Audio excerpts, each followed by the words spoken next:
Gentlemen, the Home Minister just about finishing an hour-and-a-half speech on how the government is moving to eliminate Naxalism in India. In fact, he's saying it will not be false to say that it is almost extinct now. It's on the verge of extinction. The big takeaways from his hour-plus speech, he's saying the roots of Naxalism were not due to poverty and underdevelopment, but because of an ideology.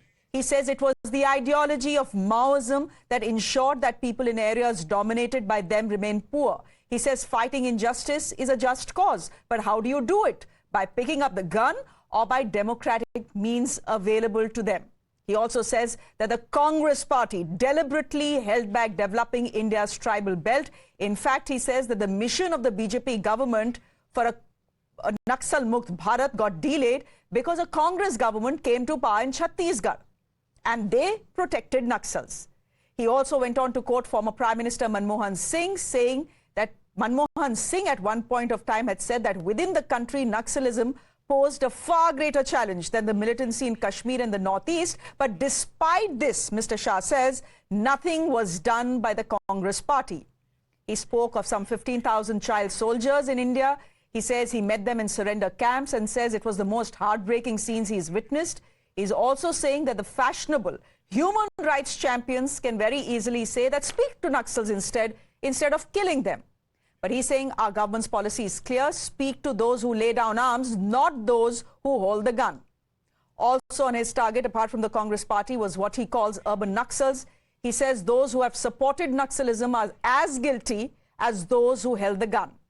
He, of course, ended, and you just heard him there, by pointing fingers at Rahul Gandhi, saying Rahul has often been seen hanging out with Maoists, especially during his Bharat Jodo Yatra. In fact, he says when Hidma was killed, Rahul had tweeted a video that had people sloganeering, "Jitne Hidma maroge, har ghar se Hidma niklega." He says the Congress party will have a price to pay for their support to Naxalism. My guest this evening, thank you very much. I believe Anurag Naidu is with us. Hi, Anurag. Good evening. Dr. Akashdeep Muni is joining us on the broadcast. And S. Balan is a lawyer, a left supporter. He is joining us on the broadcast as well. Gentlemen, I have exactly 5 minutes on the show. So very quick comments from you. Mr. Balan, you're a left supporter. How do you rate the Home Minister's speech? What he's put out on the floor of the Parliament are facts.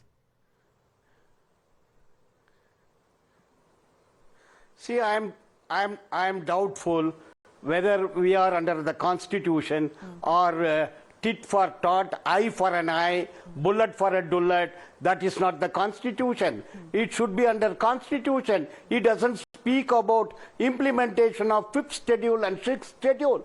And 14 crores tribes, they are suffering from anemic, malnutrition, indebtedness, migrations. Their livelihood is taken away.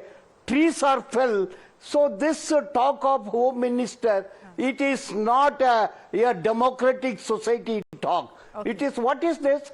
Goli se marenge, goli se jawab denge. What is this? This type of attitude of your Home Minister is unwarranted. Okay. Let the law take its own course. No, I mean, and the power you have no. Okay, I get the point you're making. Anurag Naidu, would you want to come in here?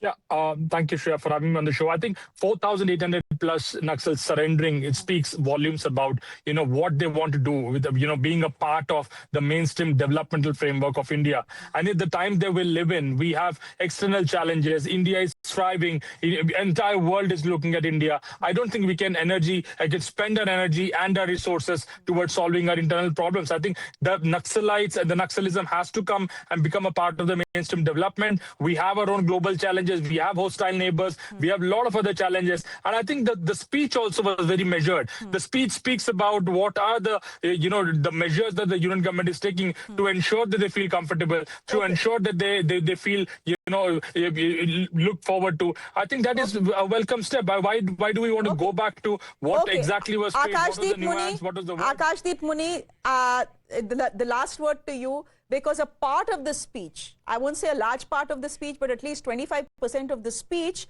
was directed against the Congress party, and how the Congress, starting from Indira Gandhi all the way to Rahul Gandhi, have been very sympathetic to the Maoists, which is why Maoism thrived in India. The blame is on you. The blame is on the Congress party. You know, Shreya ji, the Home Minister can stand in Parliament and lie. It is sheer lies. Operation Green Hunt, किसने शुरू किया था?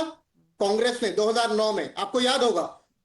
Cobra battalion, जिसके जो Naxals को रोकने के लिए शुरू किया गया था, किसने शुरू किया था? UAPA was implemented on to be stringent with Naxals. You remember? CPIM Maoist को किसने बैन किया? कांग्रेस ने बैन किया.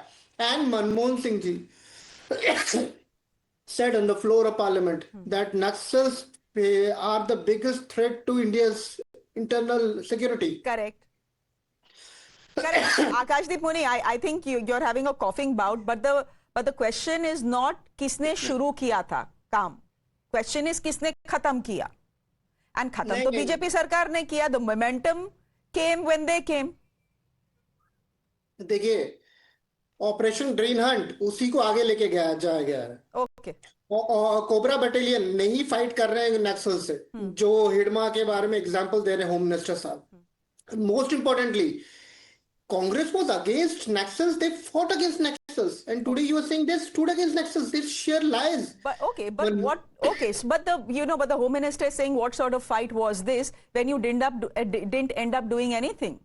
When there were areas in this country where there was no governance, that there was no government of India. So what was this fight about? Anyhow, it's a longer debate. I'm afraid I don't have time today, but we'll wrap it here. Thank you very much, Anurag, Dr. Muni and S. Balan for joining us. I'm sure you'll be on other shows debating this as well. For the moment, it's a break from me. Thank you very much. Pranesh is joining you at the top of it.